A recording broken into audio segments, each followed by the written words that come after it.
Nous partageons près de 98% de notre ADN avec les chimpanzés. À première vue, cela pourrait sembler insignifiant, une simple différence de 2%.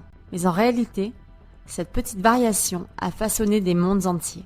Eux grimpent encore aux arbres, utilisent parfois des branches comme outils rudimentaires et vivent en petites communautés. Nous, en revanche, nous voyageons dans l'espace, écrivons des poèmes, construisons des villes immenses et rêvons de l'immortalité. Alors, qu'est-ce qui nous a rendus différents?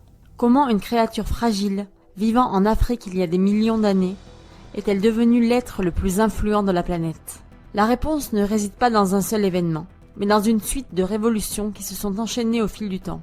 Avant de commencer ce voyage dans notre propre histoire, n'oubliez pas de vous abonner à la chaîne et d'activer la cloche. Je suis Marie Grégoire et vous êtes sur Nerd1.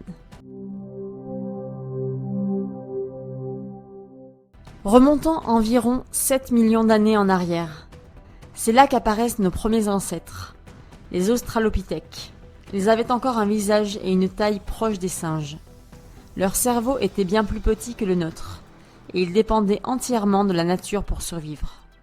Mais un détail a changé le cours de l'histoire. Ils se sont redressés. Marcher sur deux jambes n'était pas seulement une nouvelle façon de se déplacer. Cela a libéré les mains, permettant de ramasser, de porter, et surtout, de transformer. Imaginez une femelle australopithèque tenant son petit d'une main, et dans l'autre, une pierre qu'elle utilise pour casser des noix.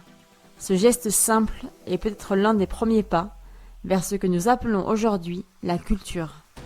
C'était le tout début de l'histoire humaine. Avançons d'1,5 million d'années. Nos ancêtres apprennent à dompter le feu. Le feu, c'était plus qu'une lumière dans la nuit. C'était la différence entre la vie et la mort. Il protégeait contre les bêtes sauvages, réchauffait les corps gelés, et surtout, il transformait la nourriture. Manger cuit, c'était digérer plus facilement, absorber plus d'énergie. Et cela a peut-être permis à notre cerveau de grandir. Certains chercheurs pensent même que sans le feu, nous ne serions jamais devenus ce que nous sommes. Autour des flammes, les groupes se réunissaient. Les enfants écoutaient les anciens. Les histoires circulaient. La nuit devenait un espace d'échange. Le feu n'était pas seulement un outil. Il était un point de rencontre, un ciment social.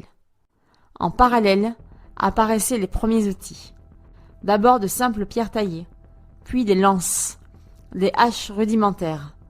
Avec elles, l'homme n'était plus une proie fragile, mais un chasseur redoutable. Pour la première fois, il pouvait façonner la nature à son avantage. Mais la vraie révolution, c'est la parole. Chez les autres animaux, la communication existe, bien sûr. Les abeilles dansent, les dauphins sifflent, les singes crient pour avertir d'un danger. Mais chez l'homme, le langage a pris une autre dimension. Il a permis de transmettre des savoirs complexes, d'imaginer ce qui n'existe pas, de créer des mythes et des dieux. Pensez-y, sans langage, pas de mémoire collective, pas d'histoire, pas de science. Et la preuve de cet esprit symbolique, nous la retrouvons sur les parois des grottes de Lascaux et de Chauvet en France. Des fresques vieilles de 30 000 ans, où des mains humaines ont laissé leurs traces. Ces dessins ne servaient pas seulement à décorer. Ils étaient des récits. Ils parlaient de la chasse, de la peur du monde sauvage, mais aussi de rêves et de croyances. Là, dans l'obscurité des cavernes, nos ancêtres ont inventé l'art. Et avec lui, ils ont franchi une étape décisive. Ils sont devenus des créatures capables d'imaginer et de symboliser. L'homme n'était pas le plus fort, ni le plus rapide. Face à un lion, il n'avait aucune chance. Mais ce qui l'a sauvé, c'est le lien avec les autres. Nos ancêtres ont compris que seuls, ils étaient condamnés. Ensemble, ils pouvaient tout. Autour des feux de camp naissaient des alliances, des amitiés, des amours.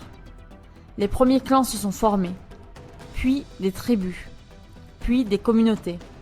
Et peu à peu, les villages sont apparus, suivis des premières villes et des grandes civilisations. Ce qui nous a rendus humains, ce n'est pas seulement notre intelligence, c'est notre capacité à partager, à croire ensemble, à construire une vie commune. Alors, quelle est la vraie différence ? Certains diront que c'est la marche debout, d'autres le feu, d'autres encore le langage. Mais une idée plus audacieuse a été proposée par l'historien Yuval Noah Harari. Ce qui nous distingue, c'est notre imagination. Nous sommes les seuls à pouvoir croire en des choses qui n'existent pas matériellement. Des nations, des lois, des dieux, des avenirs.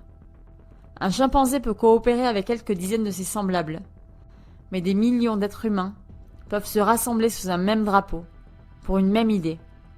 C'est cette capacité à créer des réalités imaginaires partagées qui a permis à notre espèce de dominer la planète. Devenir humain n'a pas été un hasard.